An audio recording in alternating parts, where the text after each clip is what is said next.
I will rest in you like I rest in the sun to keep me warm.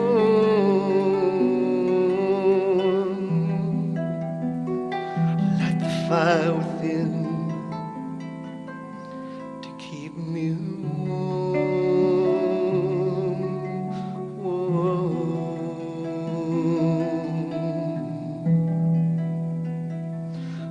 fire within.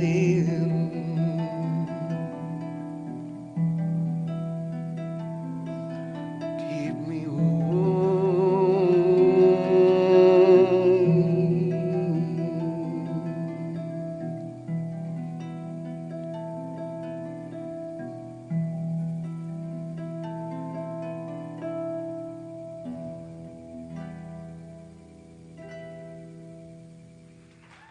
Thank you. Thank you.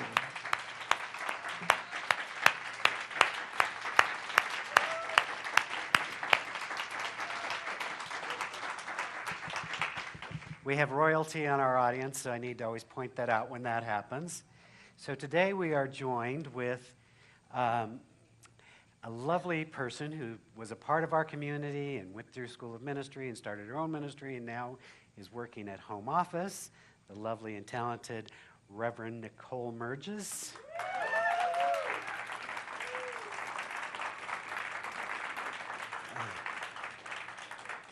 And I think I saw another Reverend sneak in back there, so the lovely and talented Reverend Myrna is with us today.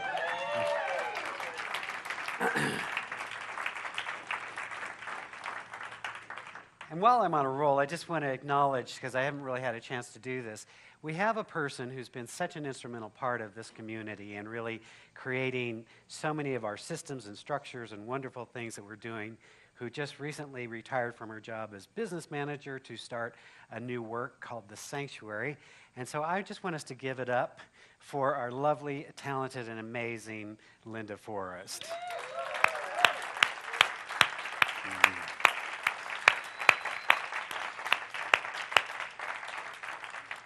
Anybody else sneak in while I wasn't looking? So,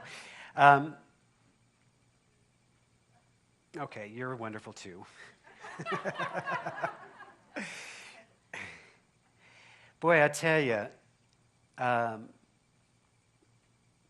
if you weren't careful right now, you might think that the world is all messed up and falling apart. And there might be, if you wanted to take that point of view, there might be some evidence to support it. But I'm going to encourage you not to take that point of view.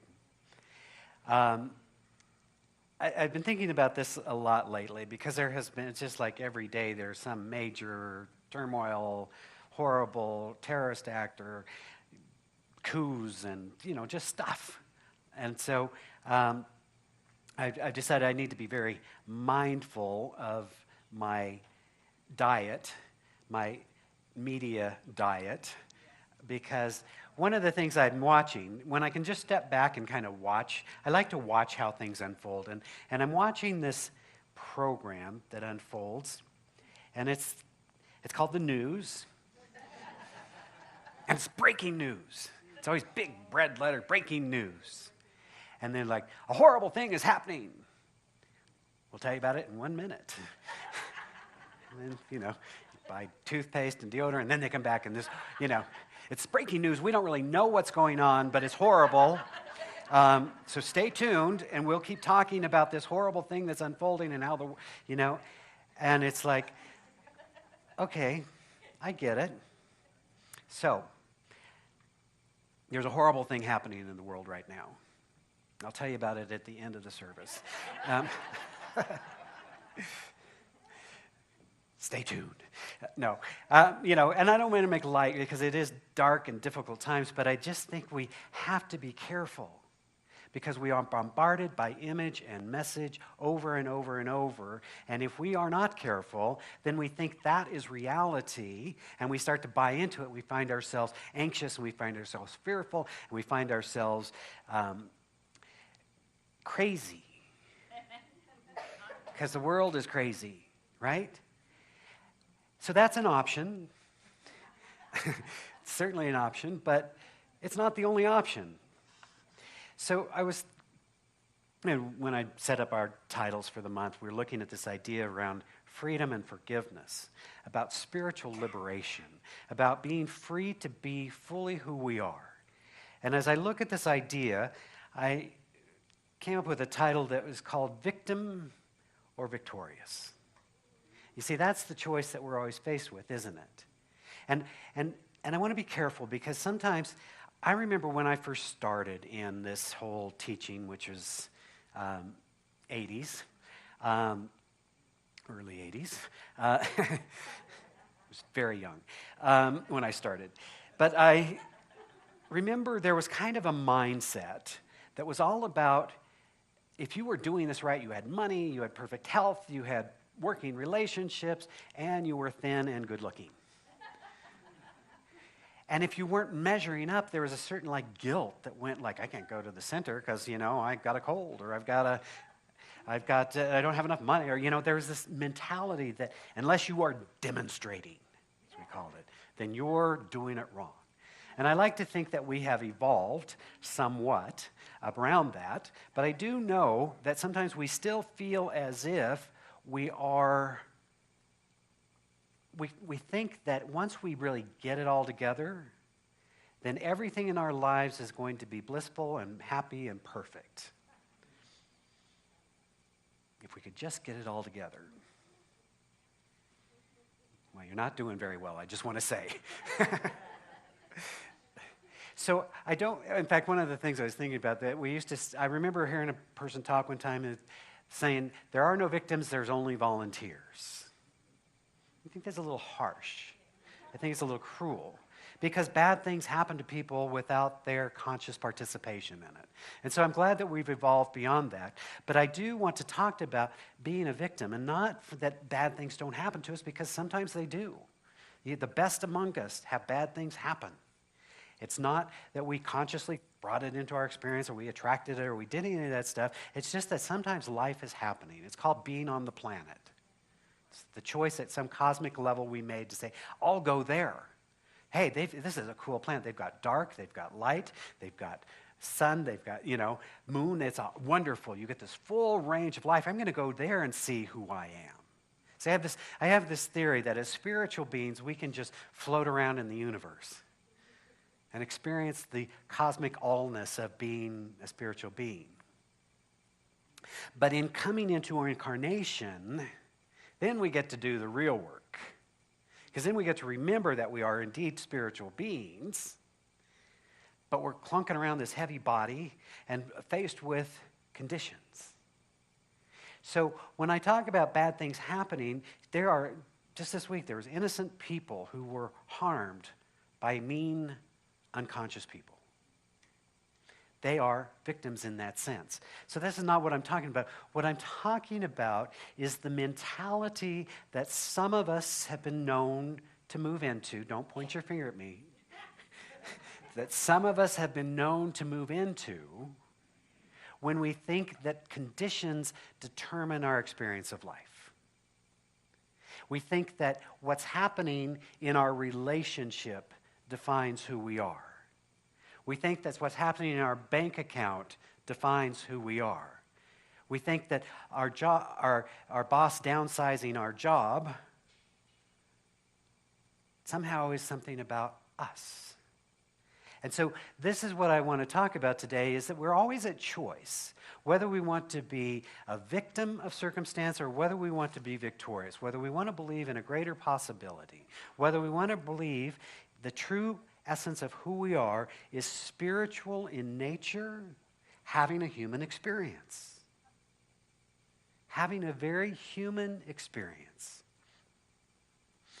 I was reminded of a wonderful story. It comes from the book, which I've spoken of many times, of The Magic of Conflict, Thomas Crum.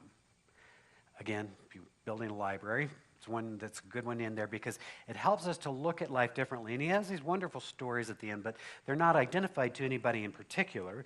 This one is simply assigned to a politician and entrepreneur. I want to share with you a little bit of his story. He says, I was just another pretty face looking for a party when my motorcycle caught fire, burning me over 35% of my body.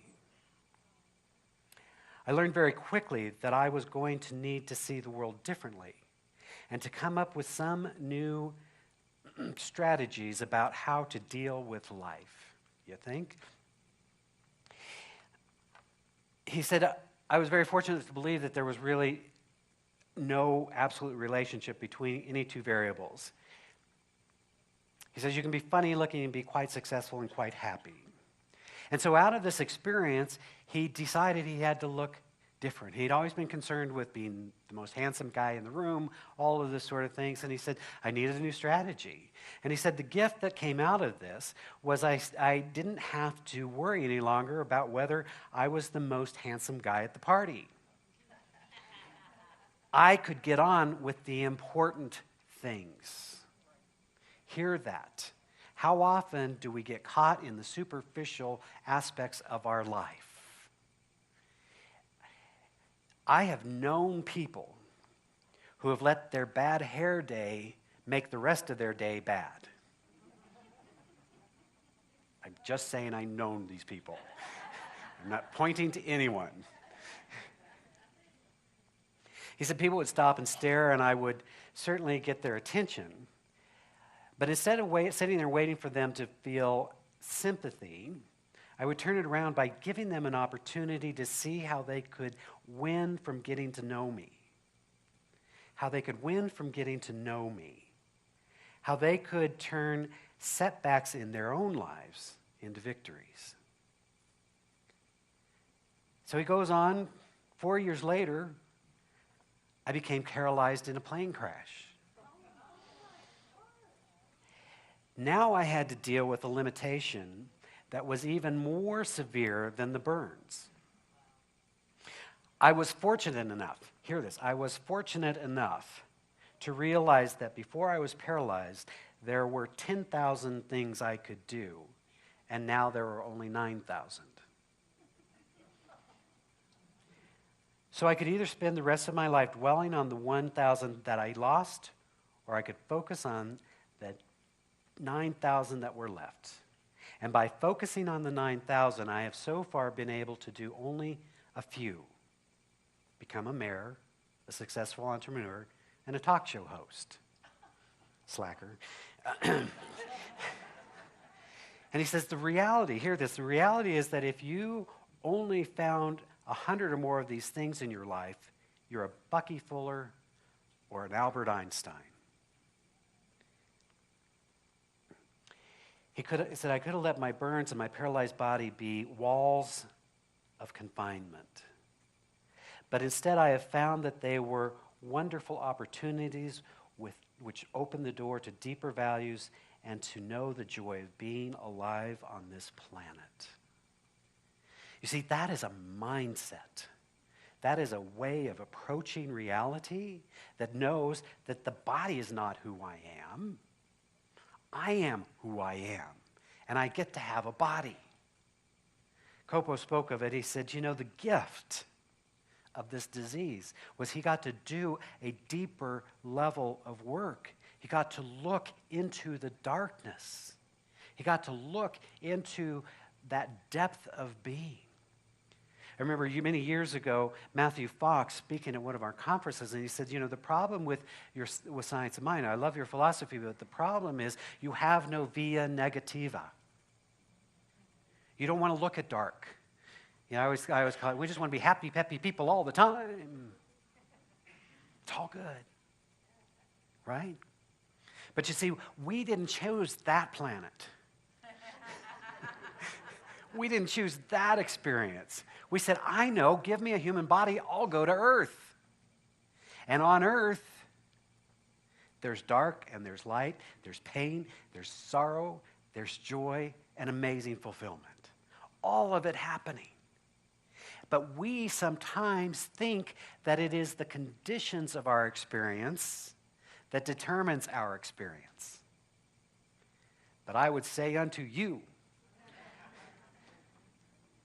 that is a limited way of seeing reality.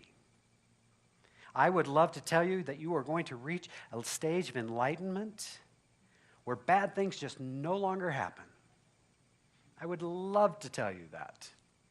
I would also love to sell you some property. Because if you're going to buy that one, I could pretty much got you where I want you to be, right? I would love to tell you that, but I'm also interested in telling you the truth. The human experience includes being born and dying. It includes being healthy and wealthy and wise, and it also includes being sick and poor and stupid.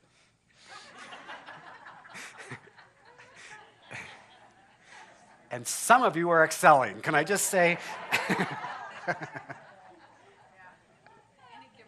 Any given moment, right? And sometimes we do all of it at once, right? This is humanity. So the real question is not the experience that we're having in life. It's who are we going to show up as? How do I show up as a presence of light and love in a world that feels a little bit crazy sometimes? How do I show up as the healing presence when there's dis-ease? How do I show up as the presence of compassion when people just want to name call? You see, one of the ways we know we're moving out of victimhood is we no longer allow ourselves the luxury of blaming. I'm sorry. I should have warmed you up for that. I should have asked you, are you ready to hear this? But no, I just said it, right? We're willing to stop blaming others, circumstances, Republicans, Democrats. I know we're getting real for some of you, I know, right? Tall people, short people. It doesn't matter what we blame it on, but that's the victim mentality. Oh, poor me. Life's happening to me, and if it weren't for those bad people, then I could have the life I want. Well, the victorious personality says, I accept responsibility for my life. This man said, I have a burn. It's not who I am. It just changes how I show up in the world. Got pretty good at that, so he got to get a master's degree. So I'll be paralyzed and see what that experience is like, right? But you see, the mindset doesn't say, this is what I need to experience joy and fulfillment in my life. It says, I'm going to experience joy and fulfillment with whatever is the hand that I am dealt. You know, I spoke so many times about my dear sweet nephew who went from being an extreme skier to a paraplegic, like that. The most amazing young man you'll ever meet. And more amazing now than he was before. Because in no way has he allowed that experience to diminish who he is. Has an amazing job, works for Nike, has an amazing girlfriend, has a wonderful house, has a wonderful support structure, and he can't move his body very well. It's not who he is. So, I know I'm going to don't tell the people at home office that I'm preaching heresy, will you? No, we don't. We're much more enlightened. But you know, there is sort of sometimes this idea of happy, peppy people all the time. But life is happening. And life is happening in a very intense way right now. I'm convinced it's part of the evolution of the planet. But what it looks like are the birthing pains. Somebody told me recently that they had agreed to coach a woman through her labor. And one of the pieces of advice is, don't take anything personally that they say to you in the midst of that period. Right? That's probably pretty good advice, right? And so maybe in this moment of birthing of a greater possibility and a new reality and what feels like heavy-duty birth pain, we shouldn't take all this personally. That things that they're calling us, right? Maybe we should just recognize that there is something happening. Now, it doesn't happen of its own accord. It needs every one of us to be in a place of light, of doing the spiritual work. It is easy to get caught at the lower levels, isn't it? You see, to me, this is the fundamental message of Jesus. He was saying, don't judge by the appearances of things, but judge with righteous judgment. In other words, see the greater truth, see the greater reality, see the greater principle at work. We have to cast aside these things. It is not saying they don't exist. Now, I know metaphysicians that just like to pretend like nothing's happening. It's happening. But it's not reality. It's just one version. And we either participate at that level, or we rise above it to help lift the consciousness of everyone around us. You know, I've said it a million times, but it's true. There are people that light up the room just by coming in. And there's some that light up the room by leaving. Be part of the first group. Right? Right? You know them.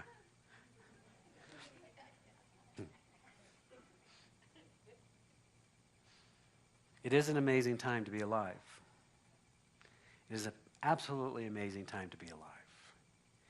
And as I said, so much of what's happening, we have this constant media, we have this constant social media, we have this constant bombardment of information, and not all of it's real pleasant. So we would do well to withdraw from the world on a regular basis. You see, this is also the thing that the Master taught us, was Jesus went off into the desert. He took time away. Okay, I'm going to heal 5,000. I'm going to take a day off, right? To go restore my soul. I think the biggest thing that's missing that I'm watching today is people aren't taking time to restore their soul. And when we're not, when we don't take that time to look into the darkness that is resident within us, to look into the places of fear, to look into the places of unresolved stuff, then we want to project it out onto the world around us. It's you. Well, it's you. No, it's you. Maybe it's both. I don't know. I can't decide. But something's wrong here. And surely it couldn't be me. That's the last place I want to look. All right, since my time's up, I'm going to have to go ahead and not start the new talk. The real talk that I wanted to give today. But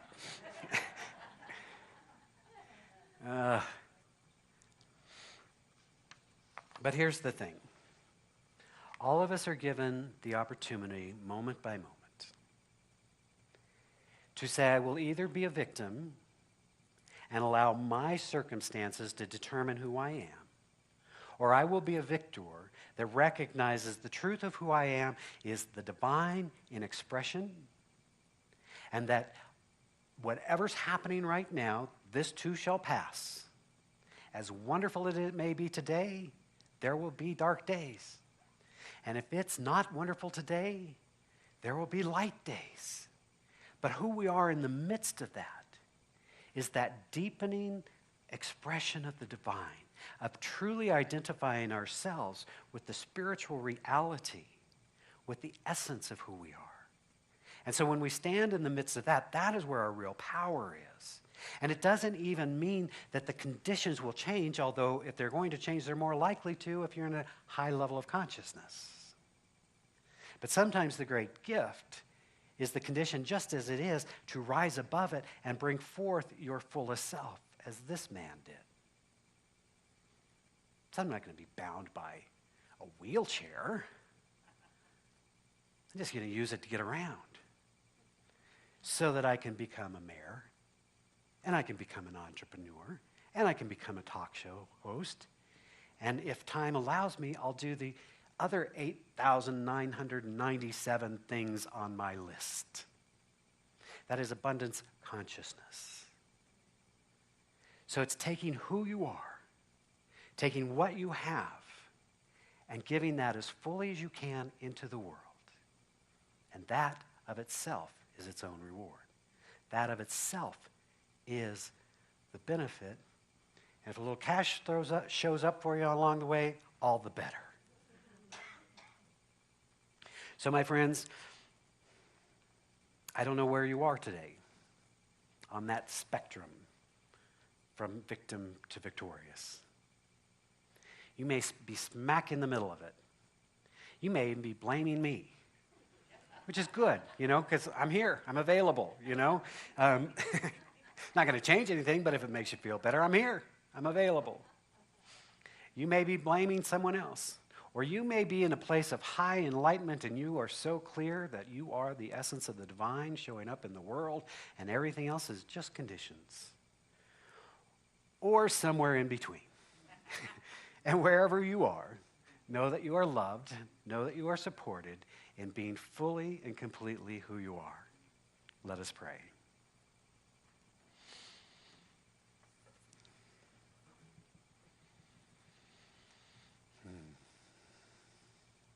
And so as we take this moment to enter into that sacred space, that awareness of the divine presence that is always available, closer than hands and feet, nearer than our breath, the divine Spirit is waiting for our recognition of it. And so as we take this deep breath, recognizing the truth of who we are, realizing that the one life, the one spirit, the one living presence is coursing through our veins, breathing itself through our breath, animating our very being. That this same intelligence that has brought all of life into being, that has created the galaxies and the planets, causes the rains to fall, the flowers to grow, the same intelligence is our very life and being right now.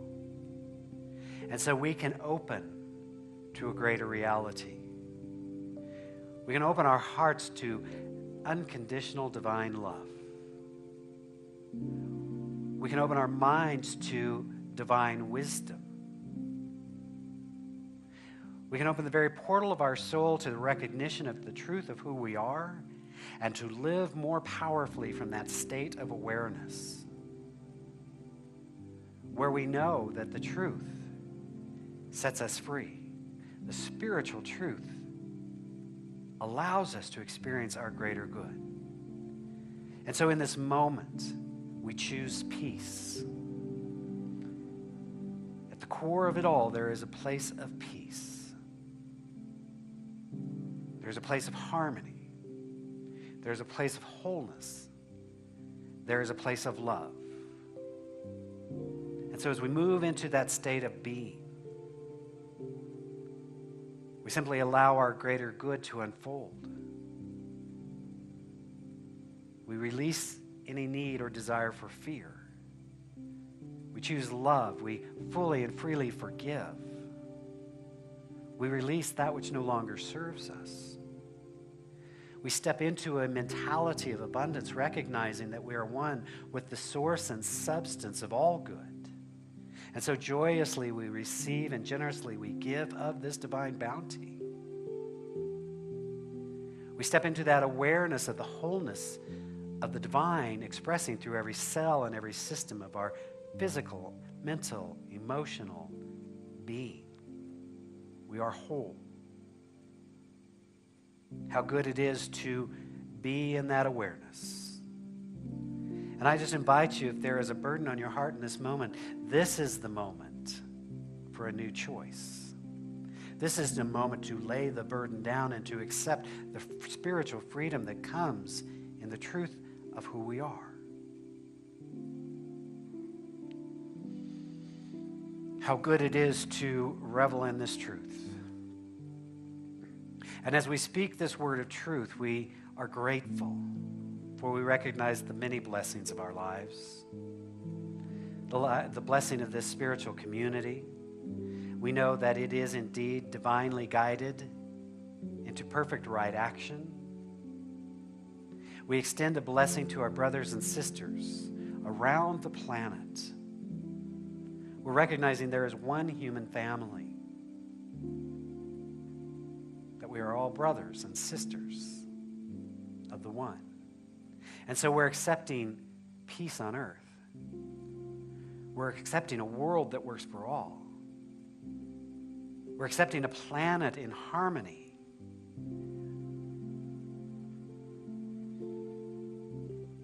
We give thanks, as we always do, for the many ways of understanding the divine. And so we extend a blessing to all teachers, to all ministers, to all rabbis, to all imams, to all teachers of all faiths. For we know there are many pathways to the divine, and therefore we honor and celebrate them all.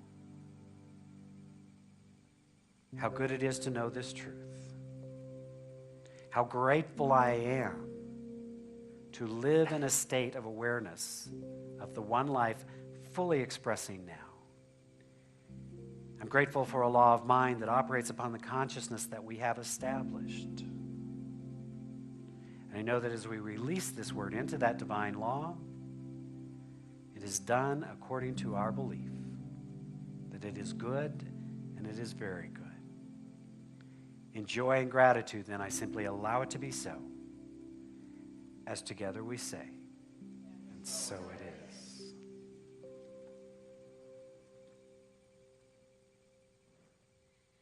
I am so blessed.